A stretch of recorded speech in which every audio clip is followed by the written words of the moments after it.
तुम्ही आपल्या माणसावर विश्वास ठेवता, त्याला वारंवार बदलण्याची, सुधारणा करण्याची संधी देता, पण एक वेळ येते आणि तो व्यक्ती त्या संधीचा वापर तुमचाच गळा आवळण्यासाठी करतो. ऐकूनच भयंकर वाटतं, पण हे घडले मध्य प्रदेशातील धार जिल्ह्यातल्या सरदारपूर तालुक्यात. इथल्या गोंडीखेडा चारण गावात मिरची आणि मसाल्याचा व्यापार करणारे 30 वर्षीय देवकृष्ण पुरोहित, आई लक्ष्मीबाई आणि बहीण ज्योती सोबत राहत होते. सगळं काही व्यवस्थित सुरू होतं, पण 7 एप्रिलच्या रात्री त्यांच्या घरात असं काही घडलं ज्याची कुणी कल्पनाही केली नसेल.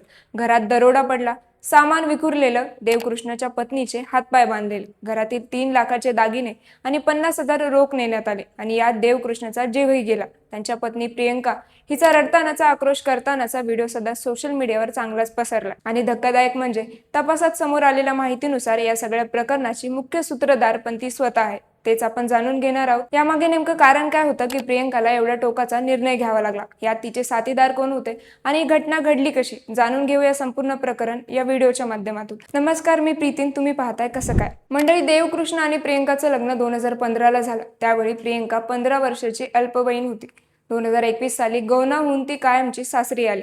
सुरुवातीचे काही वर्ष ठीक गेले, पण नंतर हळूहळू घरातील वातावरण बदलत गेलं. पण याची सुरुवात 2017ला एका कौटुंबिक कार्यक्रमापासून सुरू झाली होती. तिथं प्रियंकाची ओळख राजगड जिल्ह्याच्या कमलेश पुरोहित याच्याशी झाली. ही ओळख नंतर मैत्रीत, मग दररोज बोलणं, हळूहळू याचं रूपांतर अवैध संबंधात झालं. थोडक्यात सांगायचं तर 9 वर्ष चालत राहिलेलं हे नातं 11 वर्षाच्या वैवाहिक आयुष्यावर जड झालं. गौनानंतर जेव्हा प्रियंका सासरी राहायला आली, तेव्हा देवकृष्णाला प्रियंकाच्या आणि कमलेशच्या नात्याची चाहूल लागली.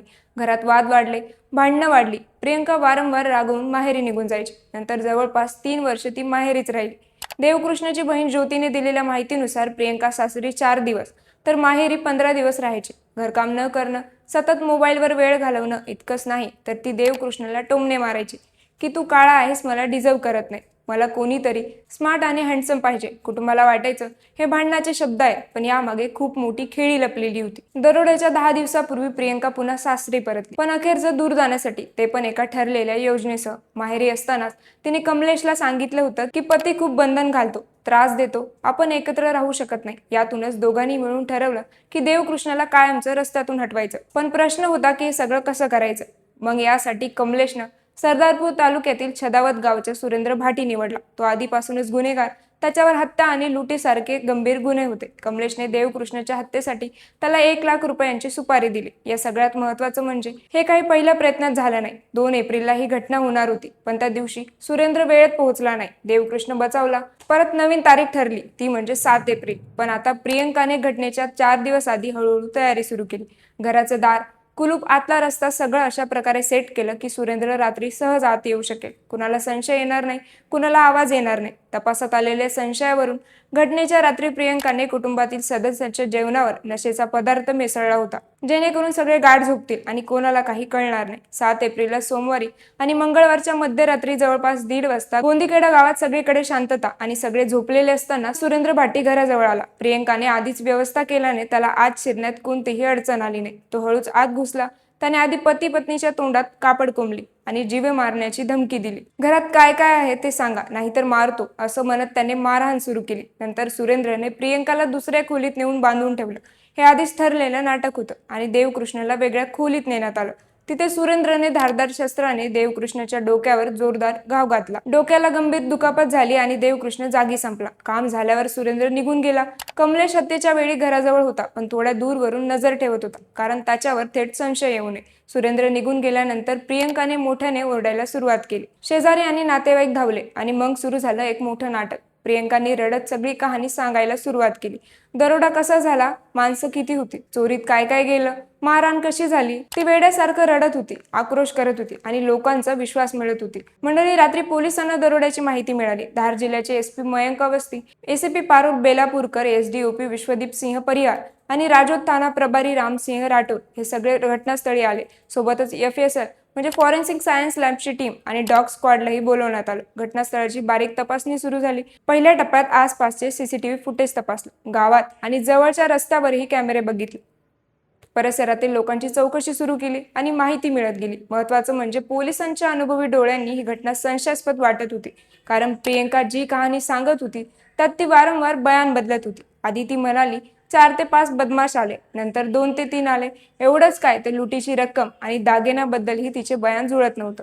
शिवाय पोलिसांनी घराची तपासणी केली तेव्हा एक महत्त्वाचा पुरावा सापडला, तो म्हणजे ज्या दागिन्याची लूट झाल्याचा दावा करण्यात आला होता ते दागिने घरातच एका ठिकाणी लपवलेल्या अवस्थेत सापडले. म्हणजे दरोड्याचा दावाच खोटा होता. दुसरा महत्त्वाचा मुद्दा, घरात प्रवेश करण्यासाठी जोर लावायचा, दार किंवा कुलूप तोडल्याचा कोणताही खुणा नव्हता. म्हणजे आतून कुणीतरी दार उघडून दिलं होतं. हे लक्षात आल्यावर पोलिसांचा संशय थेट प्रियंकावर आला. क्राईम ब्रांच आणि सायबर सेलने काम सुरू केलं. मोबाईल लोकेशन डेटा तपासला, व्हॉट्सअप चॅट उघडल्या गेल्या आणि इथूनच सगळं चित्र स्पष्ट होऊ लागलं. कमलेश पुरोहितचा नंबर प्रियंकाच्या फोनमध्ये वारंवार दिसत होता. रात्री घटना घडली तेव्हा कमलेश घराजवळच होता. त्याची मोबाईल लोकेशन ही सांगत होती. पोलिसांनी प्रियंकाला कसून विचारपूस सुरू केली. सुरुवातीला ती आपल्या खोट्या कहाणीवर ठाम होती, पण तांत्रिक पुराव्यापासून ती जास्त वेळ टिकू शकली नाही. जेव्हा पोलिसांनी तिला व्हॉट्सअप चॅट आणि लोकेशन डेटा दाखवला तेव्हा ती कोसळली. शेवटी तिने संपूर्ण सत्य सांगायला सुरुवात केली. एक एक खुलासा होत गेला.